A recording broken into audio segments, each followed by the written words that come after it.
Hello दोस्तों, आज हम पढ़ेंगे धनी और निर्धन का अंतर। राजा शुद्धोधन राजकुमार के लिए वैभव विलास के जितने साधन जुटा रहे थे, उतने ही वे उसे विमुख होते जा रहे थे। एक दिन सिद्धार्थ का बाल सखा बंस्तक सिद्धार्थ से बोला, राजकुमार, आपके माता पिता आपसे कितना प्रेम और स्नेह करते हैं। उन्होंने आपके लिए संसार में लगभग सभी सुख उपलब्ध करा दिए हैं। बंस्तक सिद्धार्थ बोले, संसार के सभी माता पिता अपनी संतान से प्रेम और स्नेह करते हैं। जिनके माता पिता की जितनी सामर्थ्य होती है, वे अपनी संतान को सुख सुविधाएं उपलब्ध कराते हैं। किंतु यहाँ पर एक गंभीर प्रश्न उठता है, वह क्या? संसार में सभी लोग एक समान क्यों नहीं है?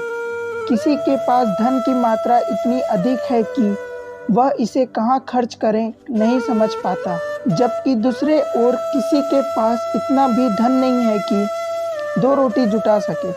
संसार में यह अन्याय क्यों बंस्तक? यह तो विधाता की लीला है राजकुमार। यह कहकर बंस्तक तो मौन हो गया, किंतु राजकुमार सिद्धार्थ गहरे सोच में पड़ गए।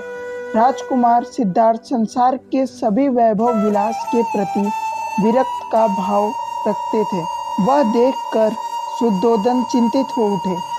उन्हें असित ऋषि और राज ज्योतिषी की भविष्यवाणी याद आने लगी। राजा शुद्धोधन को लगा कि राजकुमार सिद्धार्थ में सम्राट की अपेक्षा संत के गुण अधिक हैं।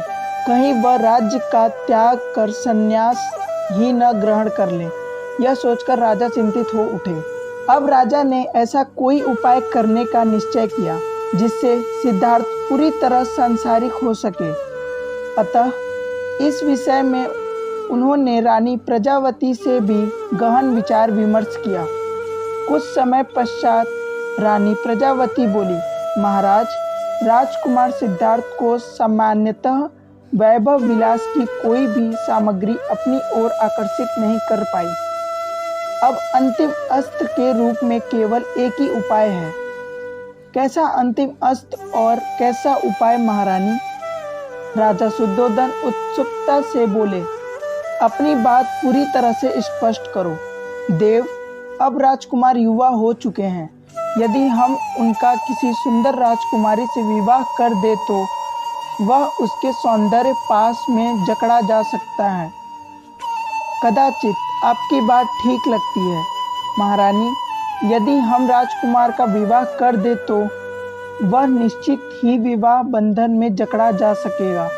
तब शीघ्र ही राजकुमार के विवाह हेतु स्वयंवर का आयोजन कीजिए। महाराज, हाँ, अवश्य, हम ऐसा ही करेंगे।